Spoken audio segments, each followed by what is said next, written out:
Good evening. Good evening. Thank you, Commissioners. And to Tiffany's comment, Act 12 is trash. Hopefully we can repeal that early next year. I want to start by saying thank you to you folks for considering this here tonight. I'm very grateful to the authors of this piece of legislation. And yet it is beyond ridiculous that we have to have a piece of legislation that begs law enforcement to enforce the law, and that is what this is. It is unfortunately very necessary. It was just a few months ago when I sat with other state lawmakers, state legislators from around the Milwaukee area, and we asked our police chief, Chief Norman, the same question in different ways over and over again. And the question was really simple. It was, if ICE comes here in full force and violates the law, will you hold them accountable? Will you enforce state and local law if ICE violates it? And we got every single answer from Police Chief Norman other than yes. We got, no, our hands are tied, there's nothing we can do. We're going to take this on a case-by-case basis. And then we went through the cases that we asked him to respond to. What if a 6-year-old is abducted and taken away from their family without a judicial signed warrant? What if Milwaukee residents are tear gassed or pepper sprayed on the streets? What if they are gunned down in the streets? And the response by Chief Norman was, we're not going to talk hypotheticals. And these aren't hypotheticals. We are seeing these things play out in major cities across the United States, and we are still seeing them despite the lack of media on some of them in some markets. And it was among the most frustrating conversations that I've ever had.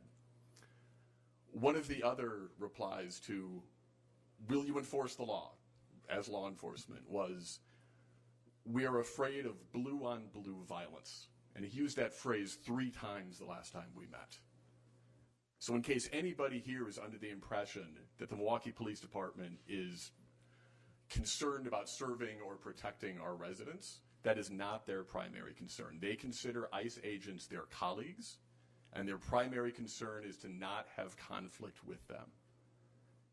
It is shameful and it is embarrassing that this piece of legislation is necessary, but it is, and I thank you for considering it. Sub C seems a very reasonable amendment to this, and I hope it passes tonight. Thank you. Thank you. Thank you.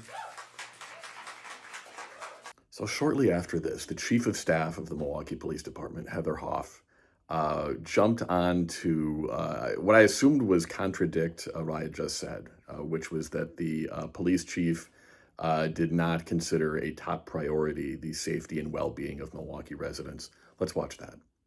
And then it's an escalation of 2 law enforcement agencies going at it in those moments. When the chief talked about blue on blue, we are concerned not about anyone else but the safety of our officers. And so our policies guide our officers, our policies protect our officers. I'm sorry, the Milwaukee Police Department doesn't usually agree with me. Let's wind that back. When the chief talked about blue on blue, we are concerned not about anyone else but the safety of our officers. They are really saying the quiet part out loud. I guess Heather did technically contradict me. My statement was that they didn't consider the safety and security of Milwaukee residents to be a top priority. She is saying here that they do not consider that at all, that their only concern is the safety of their police officers and not of Milwaukee residents. So fortunately, Heather's argument did not carry the day. The Fire and Police Commission unanimously recommended that this approval move forward. It'll be at the Common Council soon, and I hope that you will show up and make your voice heard when that happens on the Common Council. Thanks.